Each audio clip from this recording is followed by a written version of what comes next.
Thank you for joining me as I read some more of my book, Revelation.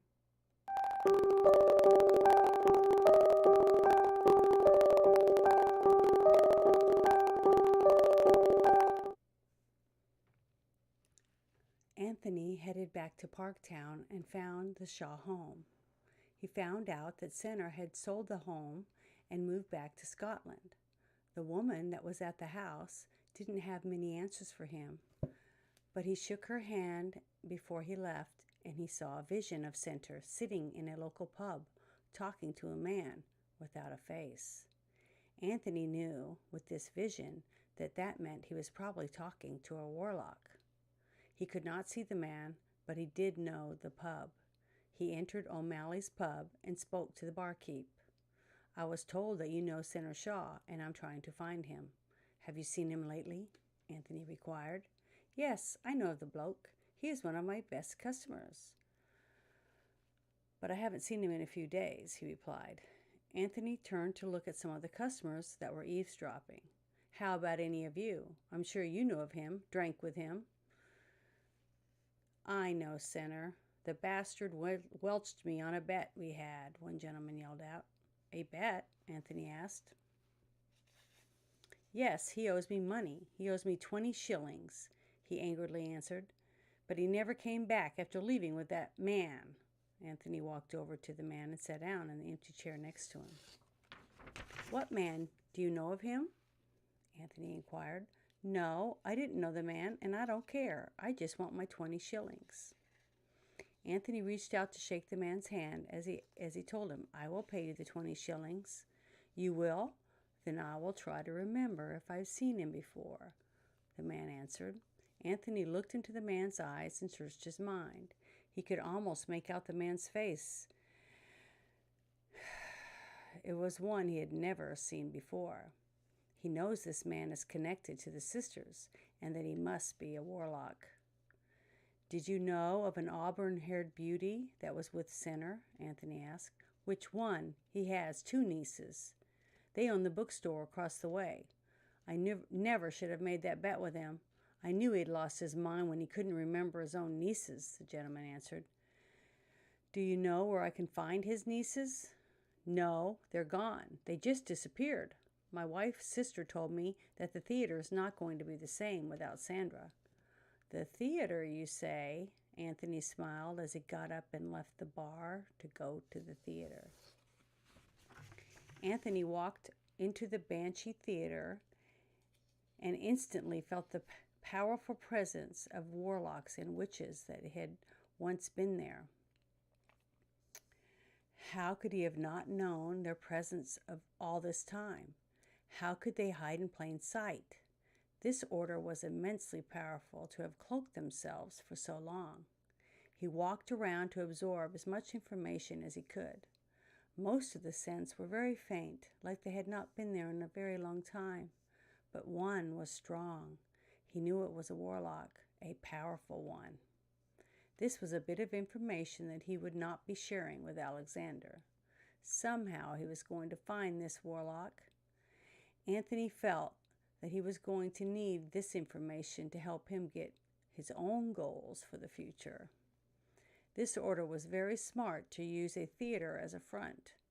Many very influential people come to the theater.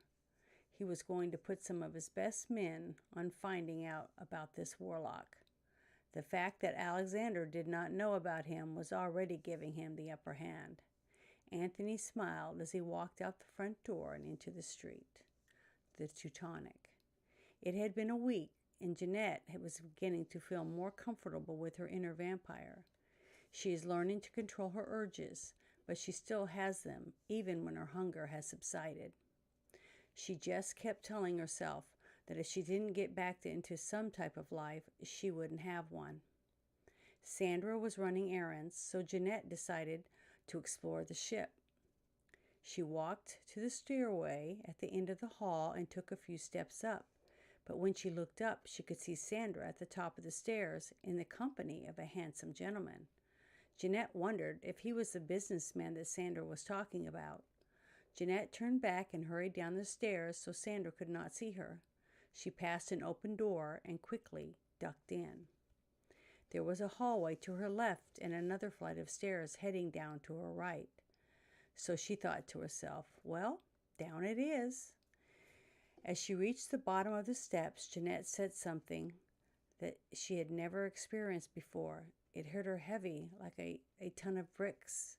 A tingling in her spine, and the hairs on the back of her neck stood up like little whiskers. What is this feeling? She asked herself, being careful that the crew did not catch her down there. She stayed in the shadows. She let her senses lead her, and she ended up in a storage area. Crates and boxes were stacked everywhere. Jeanette realized there could be another vampire down here. She steadied herself for whomever or whatever was down there with her. Jeanette slowly opened another door in the back of the storage room. She stepped inside and shut the door quietly. Once she entered the room, she heard a giggle from a child.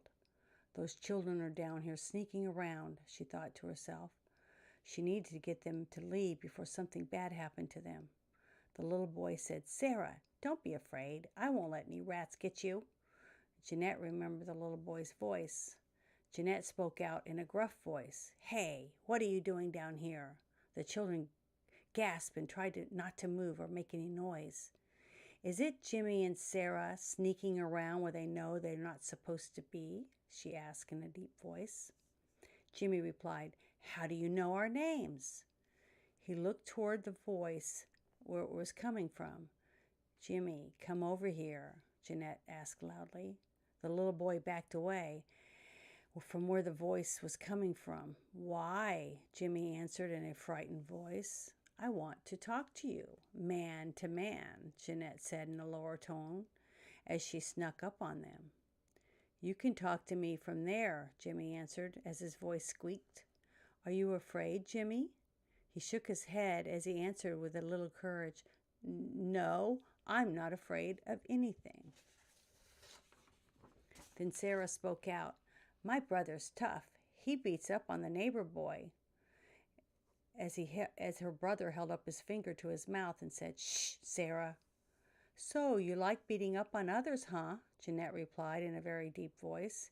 Yeah, I'll beat up on you. Before he could finish, he could see glowing eyes, and a hand reached out of the shadow and grabbed his shirt. Hey, let go, Jimmy squealed. She pulled him into the edge of the shadows. I thought you weren't afraid of anything, Jeanette asked sternly. Sarah started begging, Please let go of my brother, as a tear ran down her cheek. I will let your brother go, but not before I'm done with him. Sarah inquired, Are you going to eat my brother? She wiped her nose on her sleeve. Well, that depends on your brother. Do you want me to eat you, Jimmy? He shook his head no. Jimmy begged as a tear ran down his cheek. What should I do with you then? Jeanette asked as she pulled him even closer to her. Oh, please, I was just fooling. I won't tell. His eyes were tightly closed, and Sarah ran over and tugged on her brother's jacket. Please, we won't say anything to anyone, Sarah begged. You promise? Jeanette demanded as she let go of him. Yes, I promise, Jimmy cried. He rubbed his nose on his sleeve. Sarah, what about you? Do you also promise? Looking at her with her amber red eyes glowing in the shadows. I won't say anything, she answered. Then you best be on your way. If I hear that you've talked to anyone about this, I will come and steal you away from your beds, and you will never be heard from again, Jeanette threatened. And if you get out of line, well then, yes, I will have to eat you. Sarah's eyes grew wide, and Jimmy's mouth dropped open. Do you understand me? They turned and looked at each other. Yes, sir, they answered together. Jeanette covered her mouth so she wouldn't laugh. Now get out of here. And they ran off. Sarah turned her head around and said, Thank you for not eating my brother. Jeanette loves children, and she hated to have to be so graphic with them, but it was for their own safety. She waited until the children were out of sight and turned her attention to the other person hiding in the storeroom. I know there's another vampire in here, and I'm not here to challenge you. She turned around, and he was standing right behind her. Like lightning, Jeanette backed up. She crouched down and her teeth exposed, ready to strike, until she realized his face was not that of a vampire ready to attack, but ready to cry. It was a young man. He had blue eyes and light brown hair and was covered in dirt. His clothes were torn and tattered. He had a tear running down his cheek. "Thank you for scaring off those kids. I feared I might hurt them," he said softly. "How long have you been down here? And what's your name?" Jeanette asked him. "Since we left port." Christian DuPont," he answered. "I fear I will hurt everyone on this ship. That is why I'm here. This is the furthest place away from the passengers, and I can still hear their hearts beating, and I want to tear them apart and drink their blood." "A thought that sickens me," Christian said. "How are you able to walk around like that? And how come you're not wanting to kill everyone?" he asked. "I will tell you my story, but first you must tell me yours." "Where are you from, Christian?" she demanded. Thank you for joining me as I read my book, and I hope